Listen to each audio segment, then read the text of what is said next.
Welcome everyone, I'm Tom DeCord here to talk about how to choose the best AI tools for math. And I'm very excited to be joined by my wife, Edith Milena.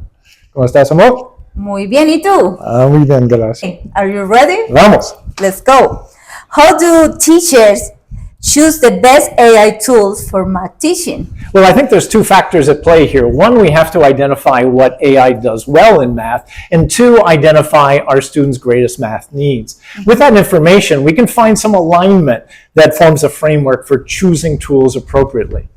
Okay, and what does AI do well in math? Well, now it does a lot of things well in math, and that's because the leading AI developers like OpenAI and Google have developed adaptive reasoning systems that think through problems. So, for example, they'll think through a complicated problem by checking their intermediary steps. So they're much more reliable. There's less dropped minus signs, less botched factoring, there's less algebraic hallucinations. So in all, they're much more reliable, much more powerful. So much so that Google and OpenAI have created systems that perform at the top level of international math competition. So students from around the world at the secondary level. Okay, so what about reports that AI is bad in math? Yeah, well, first of all, a lot of those reports are based on earlier systems. I wouldn't go on anything more than like a few months ago. So when AI was first introduced, hey, it wasn't built for math, and ChatGPT 3.5, 4, not tremendously strong in math as well. And that's the origin of many of these reports. That's because it is an important topic, because math is a very precise technique that you need. So I think it's natural that the math teachers are thinking on that. Yeah, a big issue is trust. Can you trust it? Okay. Mm-hmm. So what we have a situation is no, it's not foolproof, right? It's going to make errors, but it's greatly improved. I mean, light years from just a year ago. So the trust factor, while not 100%, has jumped significantly. Oh, wow. And there's a lot of topics and a lot of tasks that we can feel confident that AI can assist us. And that is so important even for students. Absolutely. Okay. So, where can teachers use math confidently in math teaching? Right. Well, we know that AI works best in structured content and procedural content. Mm-hmm. And so what I've done is created a green zone. And we're going to take a look at a slide right now. And the green zone has courses and topics where much of the work is procedural. And so courses like pre-algebra, algebra 1, algebra 2, it can handle, no problem. A lot of the standard pre-cal things like functions, no problem. Routine calculus, yes, limits, derivatives, integrals, fine. And even introductory probability and statistics. It gets a little dicey when we get into geometry, right? There's only some topics in intro geometry that it handles well, and I've mentioned them here. Okay, and what if teachers don't teach math topics in the green zone? Right, well, think of it like a stoplight. When you got the yellow, you might go, but you're going to go with some caution. Uh-huh. And so the issue is here, when you get into what I've termed the amber zone, and we'll take a look at them right now, we have to be thinking that they can err, could be subtle errors, or maybe it's not following teacher directions as precisely as needed. So you get in, here's one area is a little dicey, advanced geometry. When you get into sort of non-routine thinking or something that's deeply conceptual, that's where you're more likely to find errors. So you have that in courses like challenging AP Cal applications. And of course, when you get at the college university level, you can have some conceptual thinking that's challenging for an AI to assist with. Which is important for the students at that level, right? Yeah, exactly. I mean, what we want, of course, is students not just be able to solve the problems, but understand the why behind it. Exactly. So, what are math student greatest needs? Well, I think, this will vary depending on classroom, right? But I think we can make some generalizations. So I'll make three fundamental categories here. One is foundational skills, right? So the students have to master the foundational skills needed for their math course. And along with that usually comes a lot of practice and a lot of understanding about procedures. So that's one area. Another is differentiation. So teachers struggle, right? So how do I meet the needs of students with varying abilities? And AI can help a lot with that in leveling resources, leveling content. And the third is conceptual understanding and problem solving. Like, why do we need to know this? And how do we solve these complicated problems? Okay, and now how do teachers choose tools appropriately? Well, I would say there's three fundamental approaches because they align with the needs. So one is AI is really good when it comes to instructional practice, right? And a lot of coaching. So one area is to think about AI as a tutor that can assist in the learning process, not give them the answers, but try to enhance that productive struggle when you're working through problems and real learning happens. So that's one area. As I mentioned before, differentiation. I mean, AI really excels at that. So it can take your materials and it can help you present them at varied levels to meet a wide range of needs or create problem set, various challenges, tasks for students, again, at the appropriate level. And the other is, helping to try to build conceptual understanding, and that can be through formative assessment. So that's really the third area. And it's exciting now because we have some tools that can provide instantaneous feedback on student work. It could be a diagram, it could be verbal, but the feedback is not just random, it's teachers who have basically directed the AI how to respond, maybe through rubrics. So those are three areas, kind of strengths of AI that I think align with those three fundamental needs.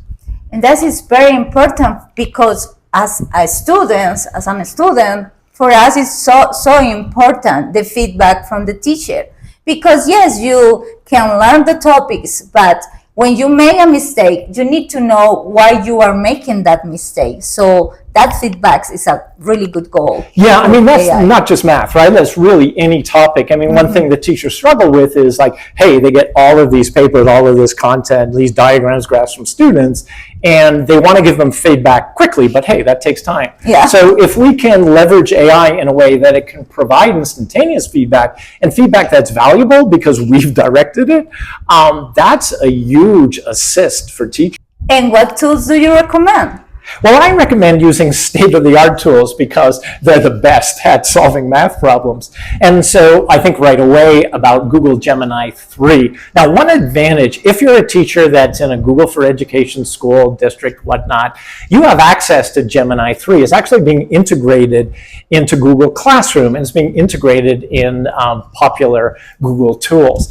Not only that, there's a Google Study Guide, right? So it functions as a learning assistant. And so students aren't given the answers, but they're given like questions and prompts, so they have to think through it. So there's a big advantage if you're already in the Google environment to work with the latest model that's available, and that would be Gemini 3. Now, in the OpenAI side, right, they've just introduced ChatGPT for teachers. And one of the complaints and one of the reasons that ChatGPT has been banned is because the data, student data, is not safe. Well, this new one is for and it's a compliant. Huge important. Oh, that's a huge topic because many schools, our teachers go, look, we can't use ChatGPT because the data is not private. We can't do that. But now with ChatGPT for teachers, it complies with national regulations about student privacy. Which is good. That's amazing. And you've got the 5.1 model as well, which similar to Gemini 3 is state of the art.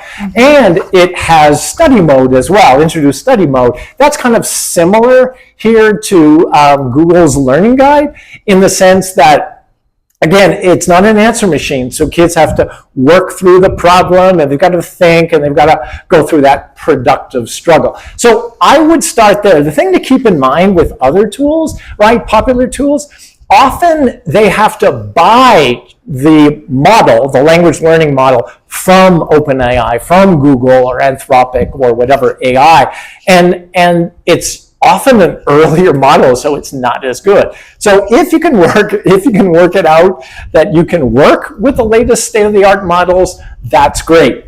If not, hey, I mean, there are some others that I've kept pretty up to date in the models. And one of them, of course, is Khanmigo. So Khanmigo, really, let's take a look at a slide here. Okay, so we look at the slide, and Khanmigo really falls into two of the three approaches that we've outlined, one of them being targeted practice and coaching, and the other is differentiation and scaffolding. So it serves as a learning assistant, again, not an answer machine. Ask kids questions, gets them to think through the problem solving, great for practice, great for developing procedural fluency. I talked about formative assessment. Snorkel is great for this. So this is a tool where students can talk through, work through video-like in their explanations and problem solving. So they can create a video or just provide a verbal explanation. Maybe there's an image and they're explaining it.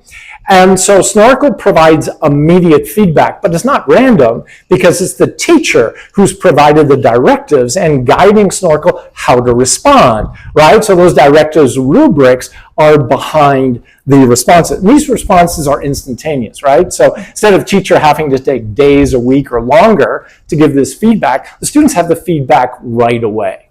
So others on this list, I mean, Magic School is well known as a well-rounded teaching assistant, great for leveling in particular, great in differentiation, great in helping you create materials that meet all sorts of different learners, that help you meet IEPs and things of that nature. So there's a lot more. I'll mention at the end where to find them. Yeah, so I'm going to make you a question that I am absolutely sure that many teachers that they are looking at this video had in mind. So, one student use AI for cheating? Yeah, that's one of the big issues, right? There's like trust in math and there's cheating. Well, I've mentioned tools that aren't answer machines, that don't provide the students the answers. And so obviously Khanmigo is one of them. Sizzle is an alternative to Khanmigo if your school can't afford, your district can't afford or doesn't have Khanmigo. That's another app where it's designed to help you think through the problems. At the college level, what's very popular now is Math Chat GPT. And that they build themselves an anti-cheating program. So more and more, and I've just mentioned before, both that Google and OpenAI both have programs that serve as learning assistants and not answering machines. So we're headed in that direction and we're getting stronger with AI. So we want to keep them there. All right. So when it comes to your instruction and using AI with your students in classroom, these are the kinds of tools you want to focus on. Yeah, so AI companies are taking notes about the needs from the teachers and also from the students. That is really good because make the environment more workable, right? Cierto. And so, yes, we're trying to obviously create environments where we're enhancing productive struggle, minimizing the ability to cheat. We're trying to minimize hallucinations and errors. There's still work to do, of course, but boy, we've taken a big leap in just 1 year. Which is nice. Okay. What else do teachers need to think about when choosing tools? Yeah, well, I've alluded to this. I mean, one is cost, right? And can you as an individual teacher buy it, or does it have to be the school? Does it have to be the district? So is it something that fits into a budget? Is it accessible? Is it accessible to all the faculty, all the students? You have to think about accessibility as well. Another big issue, of course, is student data, student privacy. Yeah. So how is this data being used? And I mentioned before, I mean, that's been a big impediment to ChatGPT is that, hey, I mean, there's no privacy for student data. Now we have ChatGPT for teachers. Yeah, and more because we are talking about children, that they are not adults, and it's more